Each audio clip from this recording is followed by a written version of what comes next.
A regular guy over in Spain tried to hack his own vacuum cleaning robot, but instead he accidentally hacked into 7,000 different vacuum robots, giving him direct access to the live video feeds within people's homes across 24 different countries. Basically, he discovered a backdoor within these Chinese robots, which meant that if you happen to have one of these vacuums in your home, he, as well as anyone else who knew about this special feature, could literally see inside of your home through the camera lens that was at the very top of the unit. Let's go through the details of this case together because even though, beyond this particular brand of robot, it also exposes the broader risk of outfitting our homes with all these different smart devices that are constantly listening in, monitoring, as well as physically watching us.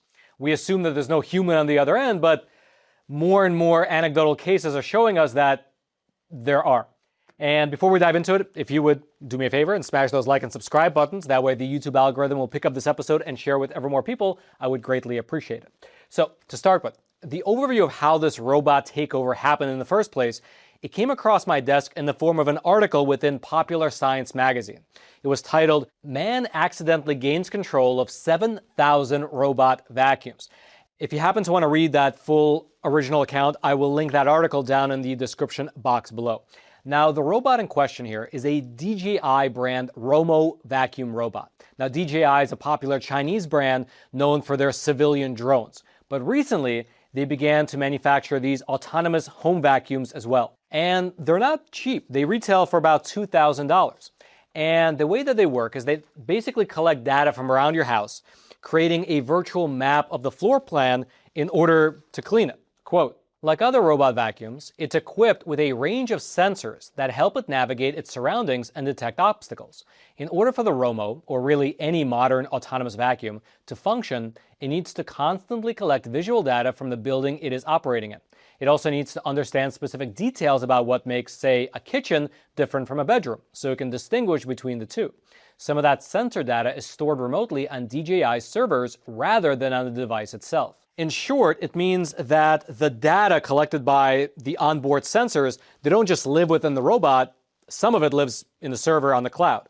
Now, users can control the vacuum using an app on their phone, but the selling point is the fact that it can function pretty much autonomously. It both cleans and mops the floors all by itself. Also, apparently, the app is not really user-friendly, which is exactly where our story begins. You had a Spanish man by the name of Sammy Asdafal.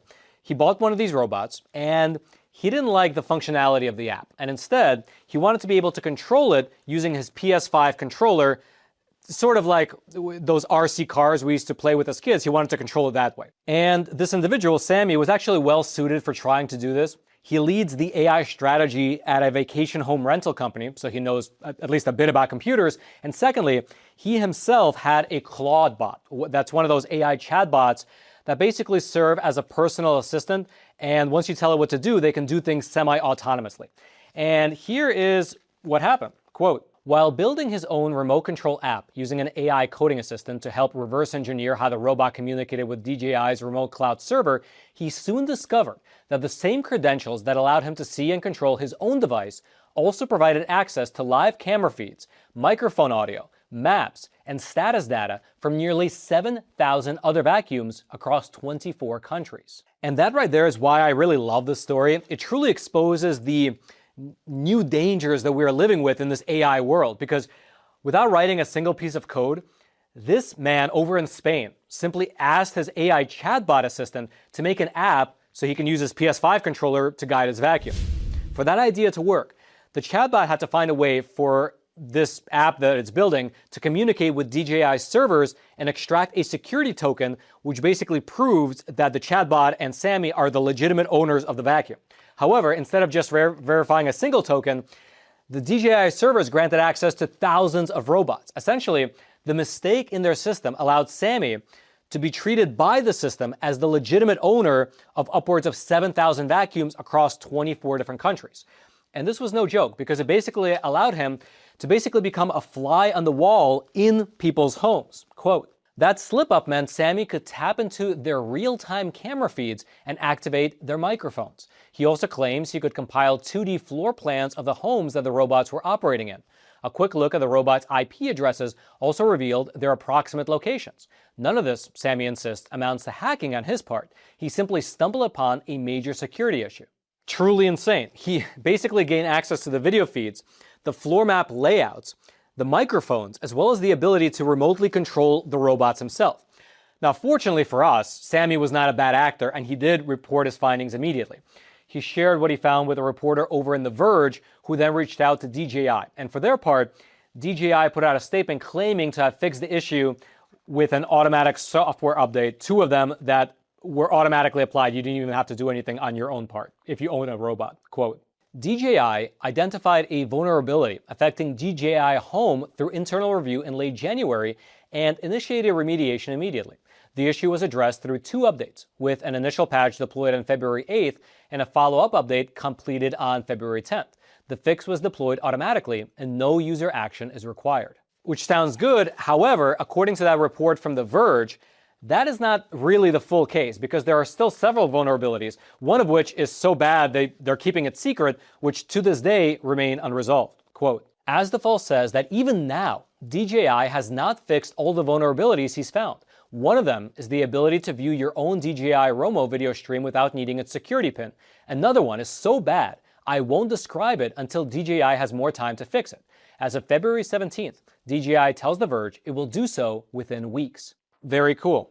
And obviously, I should mention that the story with this particular robot is a lot more pertinent now that these types of machines are becoming ubiquitous. I mean, even if you don't happen to own one of these $2,000 DJI brand vacuums, how many other devices are listening or watching in on you right now? Home camera systems, smart home devices that are pretty much always listening for their activation keywords. You have smart refrigerators, smart watches, smart toaster ovens, smart glasses. And actually, on that last point, on the point of smart glasses, there was a report that just came out last week exposing how Meta employees over in Kenya claim to be able to see disturbing personal videos through people's Meta smart glasses. Quote, bank details, sex and naked people who seem unaware they are being recorded. Behind Meta's new smart glasses lies a hidden workforce uneasy about peering into the most intimate parts of other people's lives. And so, I mean, if you're considering getting any type of new device in your life that has a camera on it, just know about the possibility and the implications of it, because a good rule of thumb is that if it has a camera, your image, your video image, has the potential to be accessed by somebody remotely.